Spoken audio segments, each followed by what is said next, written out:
মুখ্যমন্ত্ৰীৰ পক্ষীপথ নিৰ্মাণ আঁচনিৰ যোগেদি কাজলগাঁও মিউনিচিপাল বৰ্ডৰ অন্তৰ্গত এই চালজৰা গাঁৱত এটা 350 মিটাৰ ৰাস্তা পক্ষীকৰণ কৰাৰ কাৰণে এটা আঁচনি লোৱা হৈছে আৰু আজি হয়তো শুভ উদ্বোধন কৰা হৈছে।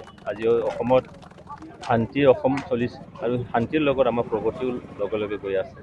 সেইকাৰণে আশা কৰিব পাৰোঁ যে আহি থকা সময়ত মুখ্যমন্ত্ৰী ডাঙৰে যিখিনি সপোন অসমখন মানে 5টা উন্নত ৰাজ্য এখন কৰিব বিচাৰিছে গোটেই ভাৰতবৰ্ষত এইখিনি নিশ্চয়কৈ হৈ উঠিব।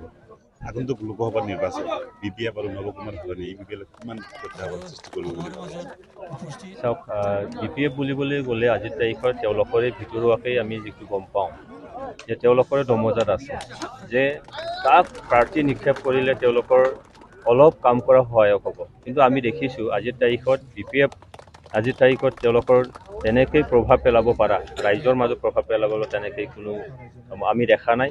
তেখেতসকলৰ ৱাৰ্কাৰ তেখেতসকলৰ লিডাৰ নেতা কৰ্মীসকলে আজি ইউপিপি দলত প্ৰমোদ বড়ো ডাঙৰীয়া নেতৃত্বত যিখিনি কাম চলি আছে, আজি শান্তিৰ মানে বিটিআৰ চলি আছে, প্ৰগতিৰ বিটিআৰ যিটো চলি আছে, ৰাইজৰ হৈ কাম যিটো চলি আছে ৰাইজৰ চৰকাৰ হিচাপে, সেই আস্থা আৰু বিশ্বাসক লৈ আজি বিপিএফ দলৰ নেতা কৰ্মীসকল ইউপিপিএল দলত যোগদান কৰি আছে।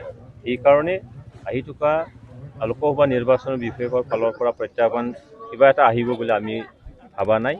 তাৰ পিছতকৈ নৱশৰণীয়াৰ কথাটো আমি আপোনালোকে জানে, আজি তেখেতৰ যিটো জাতিগত প্ৰমাণ পত্ৰ সেইটোতে এটা প্ৰশ্নবোধক হৈ আছে।